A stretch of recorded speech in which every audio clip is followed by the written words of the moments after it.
No one loved the parade like Joey Heatherton when she sang, except maybe President Trump. Can you see him singing that song? You know, the hair, by the way, wasn't that bad a match for Joey and the president. But this isn't about ticker tape and celebration. It's about deception and a despotic lust for power. Today, President Trump canceled his big planned military parade. Why? He says he was being cost conscious. First, this is not Trump catching the government wasting money on something we don't need. This was his idea. You remember after him coming home from France? Listen. It was one of the greatest parades I've ever seen. To a large extent, because of what I witnessed, we may do something like that on July 4th in Washington, down Pennsylvania. I don't know. We're going to have to try and top it. So the price tag wound up being $92 million. The original Pentagon estimate was $12 million. Now, $21 million of that 92 were local costs. City of D.C. had to provide police, transportation, all these other emergency services for a parade. So 21 out of 92 is what triggered him? No. My argument, covering up for a bad idea by blaming someone else. That was his play. The local politicians, he said, who run Washington, D.C. poorly, know a windfall when they see it. When asked to give us a price for holding a great celebratory military parade, they wanted a number so ridiculously high that I canceled it. Maybe we'll do something next year in D.C. when the cost comes way down. Now we can buy some more fighter jets. First off, an F-35 fighter jet costs around $90 million, so you could only buy one for the cost of this parade. And was he really suggesting he might deny the military what it needs to blow millions on a Vanity Fair for himself? Guess so. But this was never about the we, always about the me. Proof. A Quinnipiac poll from the time found that only 18% of people thought this was a good use of government dollars. And that's back when it was just a fraction of the cost. So here's the real motivation. Trump likes the big military parades in places like Russia, China, North Korea. Tactics used by strong men showing might makes right. But remember, they are despots and autocrats, not role models. So two arguments. If you want to celebrate veterans, don't have a parade. Stop having your country club pals run the VA. Take reform there seriously. Don't privatize what needs to be managed closely for veterans. Stop letting essential protections slip, like GI Bill transferability, and giving them cover from predatory payday-type lenders. Give them the tax relief you promised. That's what they want, not a parade. Second, if you want to rally the country, two ideas. Both are free. Stop dividing it. Stop blowing on the fires of racial animus and political division. Stop attacking our fundamental institutions for non-existent or wrongful reason. Stop trash talk. Period, especially as a mode of disagreement. Instead, parade our best qualities, not just on Pennsylvania Avenue, but around the world. Show our empathy, our openness. Celebrate our differences as a projection of freedom and sweet strength, not harshness. Be that kind of president, and then the people may just throw you a parade instead of just paying for one that you throw for yourself. Here's a great hashtag. Make the presidency great again. Former President Jimmy Carter speaking out tonight about President Trump, something he doesn't often do. But the 39th president is blunt in his Washington Post profile, saying, quote, I think he is a disaster in human rights and taking care of people and treating people equal. And tonight we're learning what another president might have thought, and that's Ronald Reagan. Ronald Reagan's daughter, Patty Davis, has an opinion piece in the Washington Post titled, My Father, Ronald Reagan, Would Never Have Stood for This. Patty Davis joins me now. Good evening to you. Thank you so much for joining us, Patty. Good evening. Thank you for having me. Absolutely. You just heard what President Carter, his comments about President Trump. Former presidents don't often speak out about the current one, the sitting president. But President Trump seems to be testing that practice. What do you think your father would have to say? I think my father would be appalled, but I think he would also be really heartbroken at where this country has come to and where we have sunk to. And I think he would be frightened at the use of the word enemy toward the media, You know, the word enemy is really a very strategic word if you think about it, because if you call someone the enemy, you've dehumanized them. You've made them into a target, really. And I think it's even broader than just calling the media the enemy. You've stoked fear in people. You've stoked fear in this country just by invoking the word enemy. I heard a quote years ago that I believe was attributed to Ceausescu, the Romanian dictator who was executed in '89. I'm not 100% positive it was Ceausescu, so don't hold me to that. But the quote was, you can do whatever you want if you keep the people frightened enough. And I think that is the agenda of this administration. And I think my father would see it that way, because my father, unlike this president, knew history. He knew what happened in Nazi Germany. He knew what has happened historically in Russia and in other tyrannical regimes.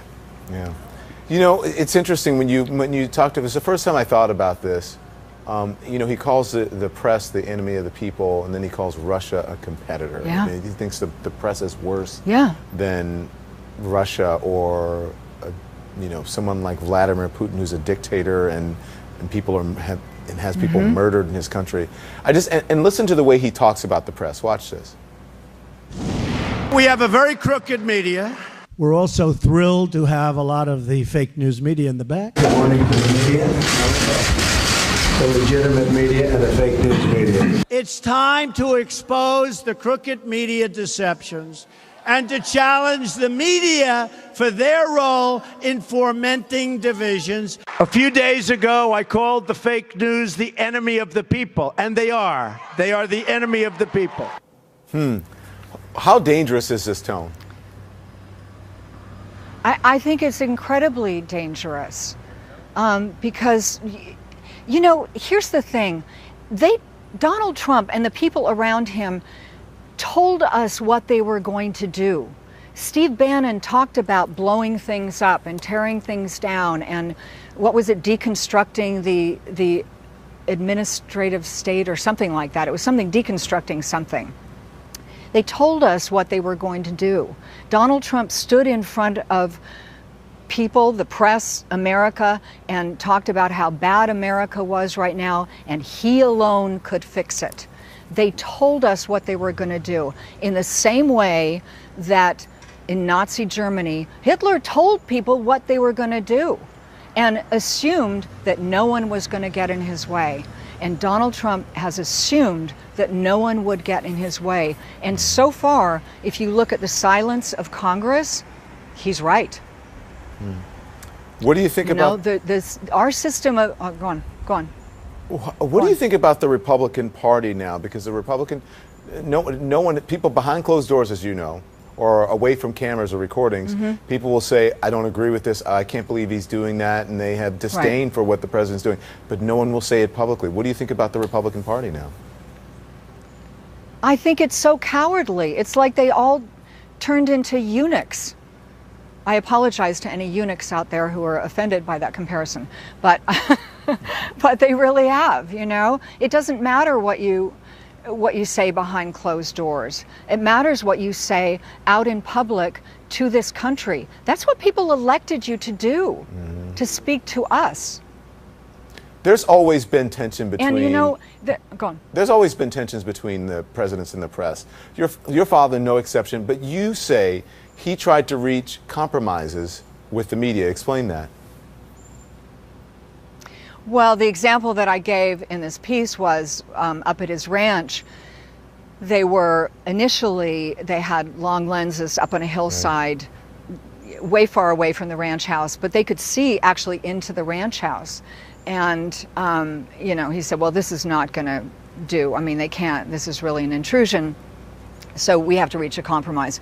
But before they came to that compromise, he stepped outside of the ranch house, swayed like something was wrong with him, clutched his chest, and fell to the ground and stayed there for a couple of seconds. It felt like he was having a heart attack. And then stood up and smiled and waved at them up on the hill, right? The Secret Service was in on this prank. Otherwise, they would all have been rushed to hospitals with heart attacks or something, you know? So he did have a sense of humor about it.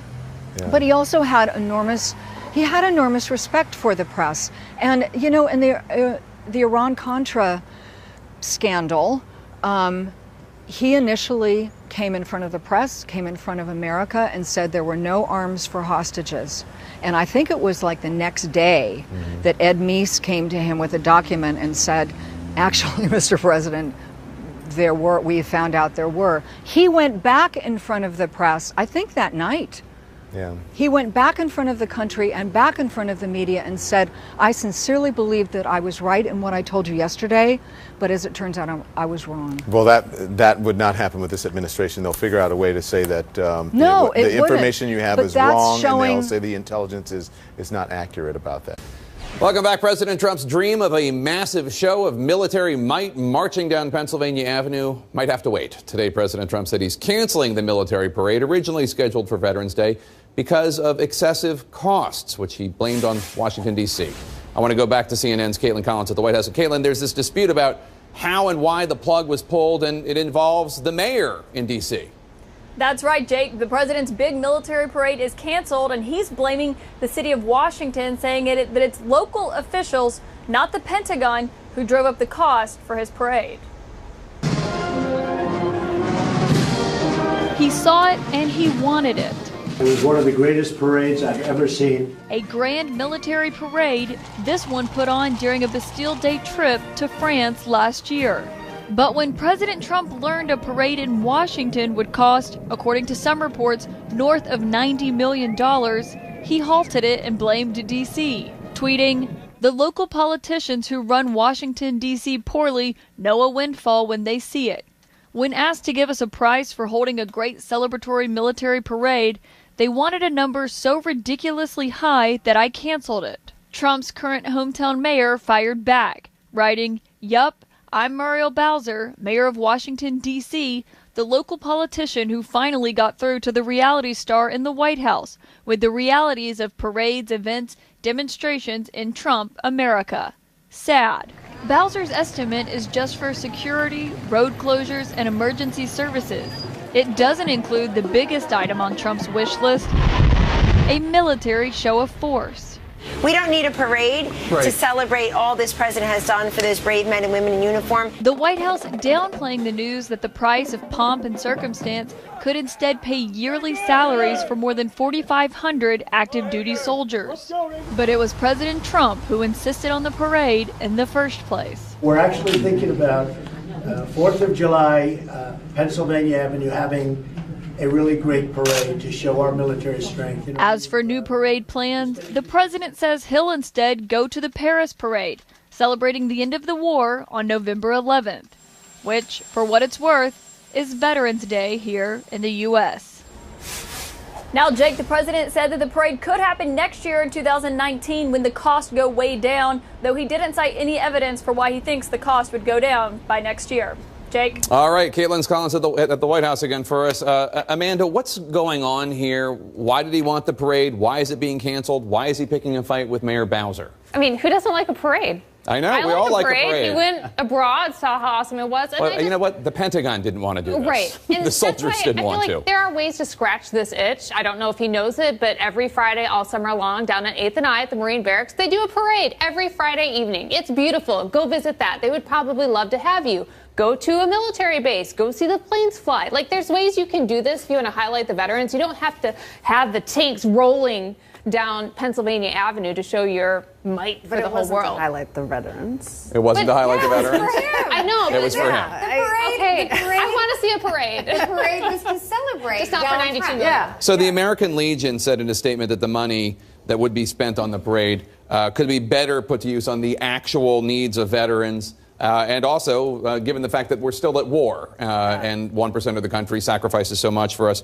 Alfonso, listen to how White House advisor Kellyanne Conway responded to questions about the American Legion to my colleague Abby Phillip. That's their perspective. Excuse me. I think you should focus on the president's record for the military and the veterans. He's been the most pro-military, most pro-veteran president in modern time, and that's their opinion. And it sounds like you share it, since you're in the business of opinion, not news, most days. That's their perspective about the American Legion. That's their opinion, and it sounds like you share it since you're in the business of opinion, not news most days. That's her response when asked, well, the American Legion says this. Right. Well, I mean, how do you respond to that? You know, I think the American Legion makes a very valid point.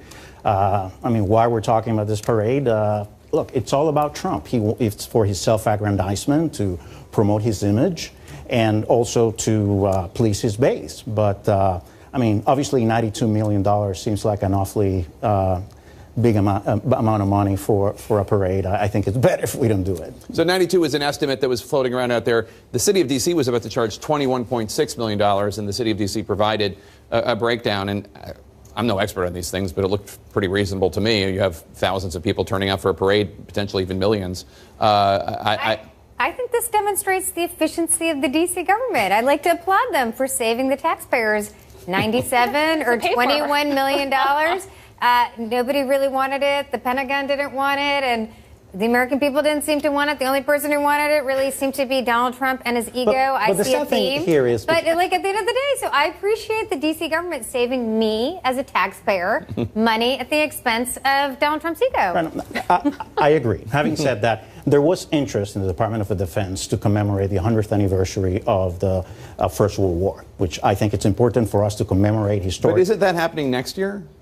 The World War I 100th anniversary? That's what I thought. Yeah, but also the type of military parade that he wanted to have was a more militaristic parade, at least the way it was explained. Tanks and missiles. missiles. And kind of showing off our hardware, again, right? And so that's not really about honoring again, over the top. veterans. But my whole point, what I was trying to make, is that you can't have those commemorations, but do them in a more reasonable way. You don't have to do a huge parade with a lot of hard work. A World War I commemoration would be great. I think we all would think that's something important to do, and seems very different than the parade that Donald Trump was talking about. A February Quinnipiac poll found that just 18% of respondents thought a military parade would be a good use of taxpayer money. 75% said it would not. And this is back when the estimate was between $10 and $30 million, not almost $100 million.